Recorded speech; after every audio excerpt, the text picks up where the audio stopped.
अगर मैं इस पिक्सल साइज़ पे देखूंगा तो देखो इसमें कुछ कुछ चीज़ें हैं गाइस जो मेरे को थोड़ी सी गलत लग रही हैं, उसको अपन फिक्स करना शुरू करेंगे। पहली चीज़ तो जैसे आप ये देखते हो, ये जो हेडिंग सेकेंडरी है इसमें काफ़ी बड़ा सा गैप आ रहा है। आपको कैसे समझना चाहिए कि मीडिया क्वेरी आपको कैसे इंप्लीमेंट करना है, तो देखो मैंने क्या किया हुआ है, डाइट CSS के अंदर मैंने ग्रिड कॉलम जो है उसको मैंने 1 डिवाइड बाय -1 किया हुआ है। ये मेरे को सेंटर में लेके आना है, एक ही कॉलम में बना रहा हूँ। हेलो भाई, कैसे हैं आप लोग? सब बढ़िया, अच्छे से सीख रहे हो सारी चीज़ें। लास्ट वीडियो में यार हम लोग बात कर रहे थे मीडिया क्वेरी की, और पार्ट 4 था जिसमें हमने जो टैबलेट स्क्रीन्स होती हैं वो टैबलेट स्क्रीन के ऊपर कैसे आपको काम करना चाहिए उसके बारे में हमने काफ़ी कुछ सीखा हुआ था। अगर आपने वो वीडियो नहीं देखा हुआ है तो आई बटन पे क्लिक करके आप वो वीडियो ज़रूर देख लो, because it was lot of understanding guys. काफ़ी सारी चीज़ें हम लोगों ने उसके ऊपर काम करा हुआ था, और एक काफ़ी अच्छा नेविगेशन हमने प्लान किया हुआ था, तो वो आप वीडियो ज़रूर देखना। उस वीडियो में मैंने बात की हुई थी कि हम उसमें कुछ जावा स्क्रिप्ट इम्प्लीमेंट करना चाहते हैं, जिसके थ्रू जैसे ही आप मेन्यू बटन पे क्लिक करते हो तो आप बेसिकली आपको वो पर्टिकुलर नेविगेशन दिखना चाहिए। बट आई थॉट कि यार इसके अंदर मैं अभी मैं कर सकता हूँ उसमें, that is not a problem. But मेरा वो जावा स्क्रिप्ट वाला पोर्शन जो है वो थोड़ा बाद के लिए मैंने प्लान किया हुआ है गाइस। अभी हम लोग एक काम करते हैं, अभी हम सबसे पहले ये देख लेते हैं कि जो स्मॉलर स्क्रीन्स होती हैं, जैसे मोबाइल स्क्रीन है तो मोबाइल स्क्रीन पे भी मेरे को अपनी एप्लीकेशन को देखना होगा, तो उसके लिए कुछ छोटा मोटा CSS और बचा हुआ है मेरा मीडिया क्वेरी से रिलेटेड। सो आई थॉट कि यार इस पर्टिकुलर सेशन में मैं सबसे पहले वो कंप्लीट कर देता हूँ, so that you people can enjoy this particular thing completely, and उसके बाद फिर हम लोग वो जावा स्क्रिप्ट वाला पार्ट रहेगा उसके ऊपर अपन काम करेंगे, ठीक है। चलो, so with this particular thing देखो यहाँ पे आपको क्या करना पड़ेगा, क्या सीखना पड़ेगा वो अपन देख लेते हैं। यहाँ मेरे को बेसिकली काम करना है 704 पिक्सल के ऊपर, जिसके लिए जो EM साइज आएगा वो 44 आएगा। ये कैलकुलेशन मैंने आपको ऑलरेडी पहले बता चुका हूँ। अगर आपने नहीं देखा हुआ है, नहीं पता है आपको, तो गाइस पिछले वीडियोस देखो, आपको वहाँ पे ये समझ में आ जाएगा, और मीडिया क्वेरी का पहला वाला भी वीडियो देख लोगे तो भी आपको ये समझ में आ जाएगी चीज़ें, ठीक है। चलो, पहला या दूसरा, I don't remember exactly which one, but आप पहला या दूसरा वीडियो है उसको आप एक बार देख के आप काम कर सकते हो। अब देखो इसमें मेरे को क्या करना है, मैं एक काम करता हूँ यहाँ पे से, जो हम लोगों ने हेडर के अंदर ये नेव ओपन करके यूज़ किया हुआ था गाइस, ये अभी मैं हटा देता हूँ, क्योंकि मैं इसको डायनेमिकली जावास्क्रिप्ट के थ्रू इम्प्लीमेंट करूँगा नेक्स्ट वीडियो में। तो अभी हाल फिलहाल के लिए अपन इसको हटा देते हैं, एंड यहाँ पे मैं एक दूसरी चीज़ को इम्प्लीमेंट करना शुरू करता हूँ। देखो अब मेरा जो अभी प्लान है गाइज यहाँ पे, वो मेरा ये 704 पिक्सल के लिए प्लान है। इसमें हम इसको कैसे देखना चाहते हैं ये अपन एक बार थोड़ा सा समझ लेते हैं। जब आप आपके एप्लीकेशन को ऐसे इंस्पेक्ट करोगे और आप जब यहाँ पे आओगे, देखो जैसे 700 पिक्सल पे या इसके इससे नीचे अगर आप जैसे आते हैं, जैसे लेट्स से फॉर एग्जांपल यहाँ पे मैं इसको दे देता हूँ 704 पिक्सल। अगर मैं इस पिक्सल साइज पे देखूंगा तो देखो इसमें कुछ कुछ चीज़ें हैं गाइस जो मेरे को थोड़ी सी गलत लग रही हैं, उसको अपन फिक्स करना शुरू करेंगे। पहली चीज़ तो जैसे आप ये देखते हो, ये जो हेडिंग सेकेंडरी है इसमें काफ़ी बड़ा सा गैप आ रहा है। इस गैप को कैसे हमें फिल करना है या कैसे सेट करना है उसके बारे में अपन बात करेंगे। बट यहाँ पे मेरे को ये कुछ सेक्शंस हैं यार जिनके ऊपर मेरे को काम करना है। जैसे आप ये वाला सेक्शन देखते हो, अभी देखो जैसे अगर मैं इसको आपको 100% में दिखाऊं, तो आप इमेजिन ये करो कि यार ये आपका 704 पिक्सल के ऊपर है, मोबाइल स्क्रीन पे अपन जाएंगे तो यहाँ पे से अगर आप जैसे इसको ध्यान से देखोगे तो देखो ये किस तरीके का दिख रहा है। ये बहुत ज़्यादा छोटे छोटे से कॉलम्स दिखने लगेगा। इसकी जगह पे हम क्या कर सकते हैं, इसको हम 2 कॉलम में डिवाइड कर सकते हैं, और ये जो थर्ड वाला कॉलम, डाइट वाला कॉलम है, इसको हम यहाँ पे नीचे मिडिल में दिखा सकते हैं, ठीक है। एक तो ये वाला सेक्शन है जिसके ऊपर मेरे को काम करना है। दूसरा आप जैसे यहाँ पे देख रहे हो ये काफ़ी बड़ा गैप है, तो ये सेकेंडरी हेडिंग जो है इसके ऊपर काम किया जा सकता है। इसके अलावा देखो आप ये वाला जो सेक्शन है ये भी मेरे को थोड़ा सा अस्त व्यस्त लग रहा है, इसको हम थोड़ा बड़ा कर सकते हैं तो ये काफ़ी अच्छा दिख सकता है, ठीक है। इसके अलावा जैसे ये वाला सेक्शन देखो, इसमें अपने पास में क्या हो रहा है कि ये 4 कॉलम है तो इसको अपन 2 कॉलम में डिवाइड करके काम कर सकते हैं।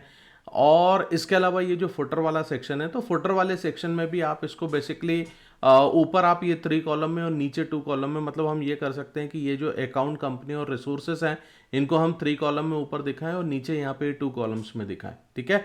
ये मेरा एक ओवरऑल अंडरस्टैंडिंग है गाइस जिसके ऊपर अपन काम करेंगे। और देखो इसमें काम करने का तरीका क्या होना चाहिए, आपको कैसे समझना चाहिए कि मीडिया क्वेरी आपको कैसे इंप्लीमेंट करना है। एक पर्टिकुलर स्क्रीन साइज पकड़ लो और उस पर देखो कि यार कौन कौन से सेक्शन है जिनको आपको फिक्स करना है, ठीक है। तो जैसे मैं आपको सबसे पहले ये वाला सेक्शन फिक्स करके दिखाता हूँ कि यार इसके ऊपर काम कैसे किया जाता है और कैसे इसको समझा जाता है, ठीक है। तो देखो यहाँ पे हम क्या करेंगे, हम ये वाली जो मीडिया क्वेरी रहेगी, इस मीडिया क्वेरी के ऊपर मेरे को काम करना है। तो मैं यहाँ आके एक काम करता हूँ, मैं यहाँ पे ये मीडिया क्वेरी मैंने लिख दिया। 44 EM मेरे पास में कैसे आया ये आपको समझ में आ गया होगा, राइट। तो इसके ऊपर मैं काम करूंगा। अब आप देखो मैं क्या करना चाहता हूँ, जो मैंने आपको बोला कि यार मेरे पास में है कि ये grid 3 column and grid 4 column वाला जो है, ये पहले हमारे पास में 3 कॉलम एंड 4 कॉलम लेआउट में था, इसको मेरे को 2 कॉलम लेआउट में बनाना है। सो आई थिंक ये आपको समझ में आ गया होगा what I am doing. Basically मैं सिंपली ये कोड मैंने पहले से लिख के रख रखा है गाइस, ताकि मैं यहाँ पे वो फिगर आउट करने से और थोड़ा सा लिखने से मैं अपना टाइम सेव कर पाऊँ। बिकॉज ऑलरेडी देखो वीडियोस की लेंथ ज़्यादा हो रही है, तो हम लोग इतने लंबे लंबे वीडियोस बनाना नहीं चाहते हैं, बट फिर भी कुछ कुछ वीडियोस बन जा रहे हैं guys. I am extremely sorry for that, क्योंकि मैं कोई एक पर्टिकुलर टॉपिक, एक पर्टिकुलर कंसेप्ट बीच में ब्रेक नहीं करना चाहता हूँ, राइट। चलो तो ये चीज़ आपको समझ में आ जाएगी कि यार ये किस तरीके से होगा। तो देखो एक बार इसको सेव करके when you will come back over here and if you will see, तो यहाँ पे से देखो ये आपके पास में ये कॉलम आपके ऐसे दिखने लगे, राइट। और यहाँ पे ये वाला जो कॉलम है ये मेरे को सेंटर में लेके आना है। तो सेंटर में लेके आने के लिए मैं क्या करूँगा वो मैं आपको बता देता हूँ। तो यहाँ पे से देखो आप, मेरे पास में एक ये डाइट वाला CSS है। ये डाइट वाली CSS को अगर मैं यहाँ पे से उठा के और इसके अंदर यहाँ पे मैं इम्प्लीमेंट करता हूँ, तो देखो मैंने क्या किया हुआ है, डाइट CSS के अंदर मैंने ग्रिड कॉलम जो है उसको मैंने 1 डिवाइड बाय -1 किया हुआ है। ये मेरे को सेंटर में लेके आना है, एक ही कॉलम में बना रहा हूँ, और जस्टिफाई सेल्फ करके मैं उसको सेंटर कर दूंगा। टेक्स्ट अलाइनमेंट नहीं करना है गाइस, इसको जस्टिफाई सेल्फ करके सेंटर कर दीजिए। देन यू विल फाइंड कि यार ये इस तरीके से कुछ बन रहा है। ये देखो, ये देखो यहाँ पे ये इस तरीके से बन गया है। तो it looks very very good basically over here, ठीक है। तो ये मेरे पास में एक पार्ट था। दूसरा आप देखो, जो मैंने आपको हेडिंग सेकेंडरी से रिलेटेड मैंने आपको बताया कि यार ये जो गैप है ये काफ़ी बड़ा गैप है। ये वाला जो है ना, ये मेरे पास में हेडिंग सेकेंडरी वाला हेडिंग है, ठीक है। तो इस हेडिंग के लिए आप क्या कर सकते हैं, आप इधर जाकर एक ये हेडिंग सेकेंडरी से रिलेटेड CSS को आप इंप्लीमेंट कर लेना।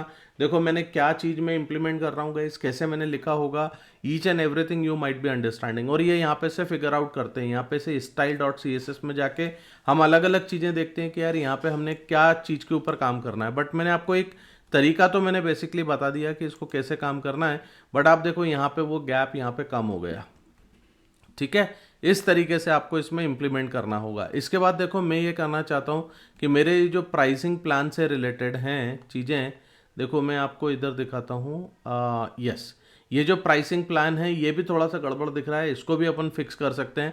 तो इसके लिए मैंने ऑलरेडी एक स्पेसिफिक CSS मैंने प्लान की हुई है गाइस, वो आप देखो। तो यहाँ पे मैंने विड्थ जो है ना ये 100% में कर रहा हूँ यहाँ पे से। तो मैं ये 100% विड्थ वाला मैं यहाँ पे यूज़ कर लूँगा, क्योंकि ये ऑलरेडी 2 कॉलम में तो है ही।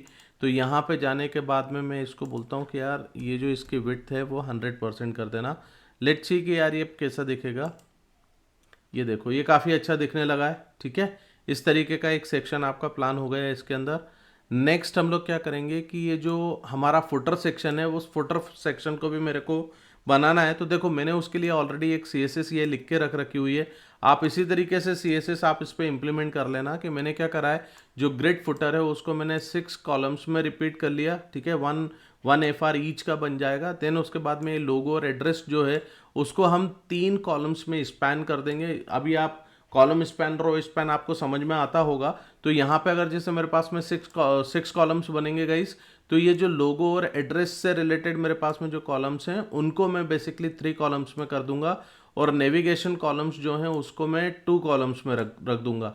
इसका कहने का मतलब ये है कि मेरे पास में देखो ये कुछ चीज़ें हैं, ये 3 जो हैं ये मेरे पास में नेव कॉल्स हैं, और बाकी ये 2 वाले ये वाले हैं। तो मैं ये चाहता हूँ इन सबको पहले लेके आना है और इन सबको मेरे को बाद में लाना है। तो पहले लाने के लिए देखो ग्रिड रो वाला जो है ना, इसमें अगर मैं 1 कर दूंगा तो इसका मतलब ये हो जाएगा कि ये जो 3 कॉलम्स हैं ये पहले आपके आ जाएंगे, ठीक है। ये मतलब होता है इस पर्टिकुलर चीज़ का। तो मैं यहाँ पे से ये कोड एज इट इज़ ले रहा हूँ गाइस, और ये मैं यहाँ पे ऐड करके मैं दिखाता हूँ आपको।